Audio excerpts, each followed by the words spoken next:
Friends, బాగున్నారా? ఇదిగోండి, ఈరోజు నేను చికెన్ కూర వండుతున్నాను. ఈరోజు సండే కదా, షాప్ లేదు, షాప్కి సెలవు. ఇదిగోండి, మేము ఫ్రీడమ్ ఆయిల్ వాడతాము. అందరూ ఇదే వాడండి, చాలా హెల్దీ, బాగుంటుంది. నేను చిన్న డబ్బాలో టైం లేక పోసుకోలేదు, దీంతోనే పోసుకుంటున్నాను. ఇదిగోండి, 2-3 టీ స్పూన్స్ వేయాలి.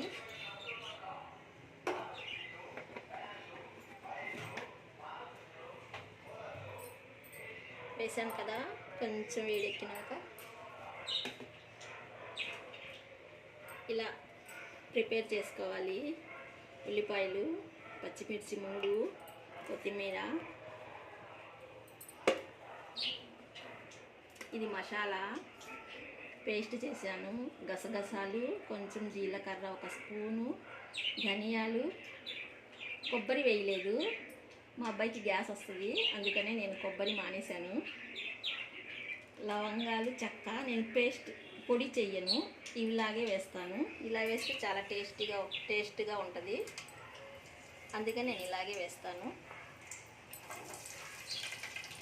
కొత్తిమీర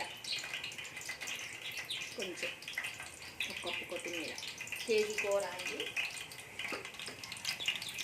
కేజీ చికెన్ ఇది. మేము మా ఆయన స్కిన్దే తింటారు, బాగుంటుందని స్కిన్లెస్ తెచ్చుకుంటాం మేము ఎప్పుడు. ఈరోజు స్కిన్ది తెమ్మన్నారు. ఇలా ఉల్లిపాయలన్నీ చికెన్లో వేసేసి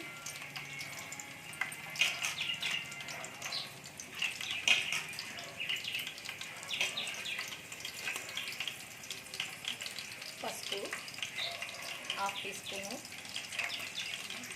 ఉప్పు రుచికి తగినంత, కారం మేము కారం ఎక్కువే తింటామండి, కారం ఎక్కువ తింటేనే మంచిది. చికెన్లో అయినా బాగానే ఉంటుంది, కారం ఎక్కువ వేస్తేనే బాగుంటుంది. ఇదంతా ఇలా కలిపేసుకోవాలి.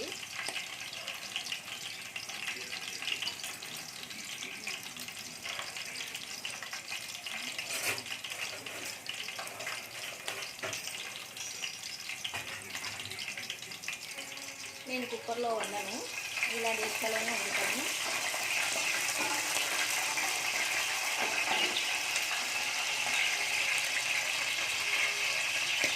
తర్వాత మసాలా వేసేయాలి.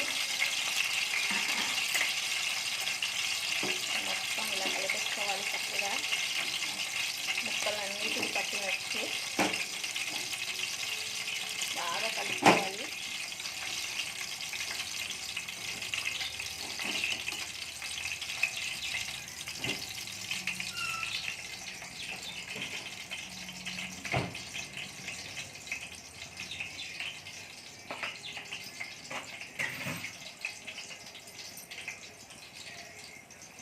అల్లము 1 టీ స్పూన్ వేస్తున్నాను, ఇంకొంచెం తగినంత. మీరు ఎంత తింటారో అంత, మేము బాగానే తింటాం అల్లం వెల్లుల్లి పేస్ట్.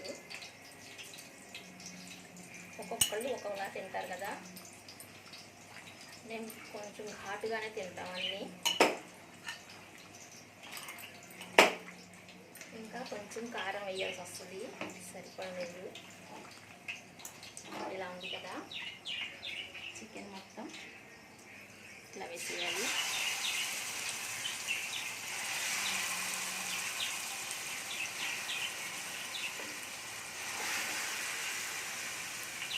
కుక్కర్లో కన్నా డేక్షాలో వండుకుంటేనే చాలా బాగుంటుంది. కుక్కర్లో అయితే తొందరగా ఉడికిపోయింది కదా, 2-3 విజిల్స్కే. దీంట్లో అయితే కొంచెం టైం పట్టింది కదా, నెమ్మదిగా సిమ్లో పెట్టుకుంటే టేస్ట్ వస్తుంది, బాగా టేస్ట్గా ఉంటుంది. ఒకసారి ట్రై చేయండి డేక్షాలో.